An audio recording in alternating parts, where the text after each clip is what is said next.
Hey guys, hope everything is going well. You guys know that drill. Smash that like button, subscribe if you haven't, comment down below. Follow me on Instagram at AIH_sports. Follow me on my finance channel at AIH Finance. Okay, so I'm going to be doing a video with Goldberg tonight, live stream, catch it at 7 p.m. Central. He wanted to come on. I'm like, sure, why not? We may get into topics that are a bit more taboo than what you're used to, but ultimately, that's what happens when you come on my program. So he agreed to it. So I'm like, okay, cool, fine. That should be interesting.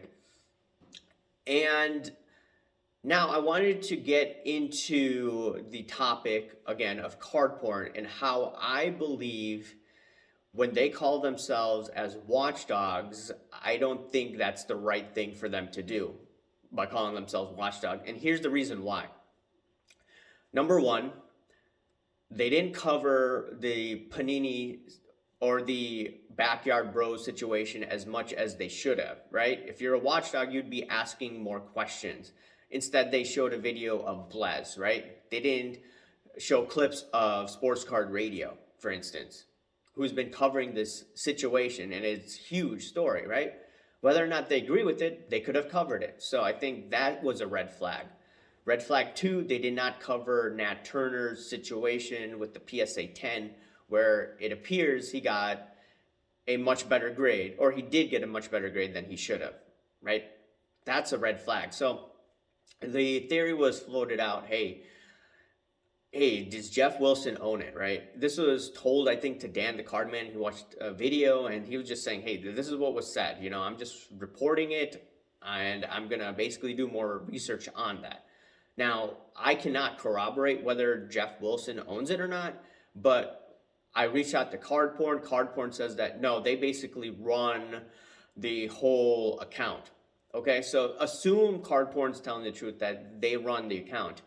I do believe there is a conflict of interest, and that conflict of interest, you could say, stemmed from earlier this year, and it was from the Drake box break with Ken Goldin. And who was part of it? CardPorn, right?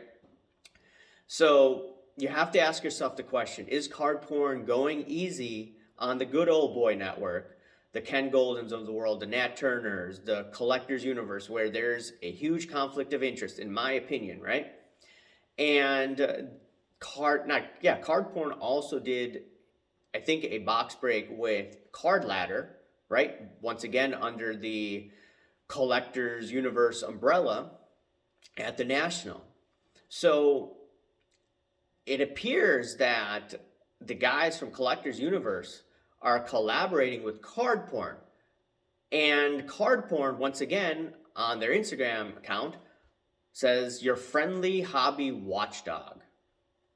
I don't think you could call yourself a watchdog if you have some sort of relationship, whether paid or not, with Ken Goldin, with Card Ladder, right?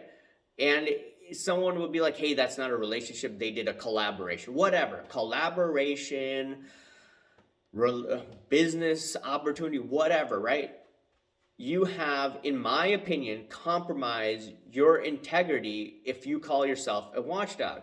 There's nothing wrong if you want to do that, but I don't think I would want to trust a source like CardPorn if they are trying to, watch out for, quote unquote, the community, right? So, the thing is, I don't trust a lot of the mainstream media because of the conflicts of interest out there. They get these ads, like big pharma ads, and they're not going to cover big pharma very intensely, right? They're not going to look at it from an unbiased perspective because they have their hands tied behind their back. Another thing in the political world, there's this one guy, Dr. Shiva, and he was like saying that, hey, there's a lot of hanky-panky going on Twitter 2 years ago, right?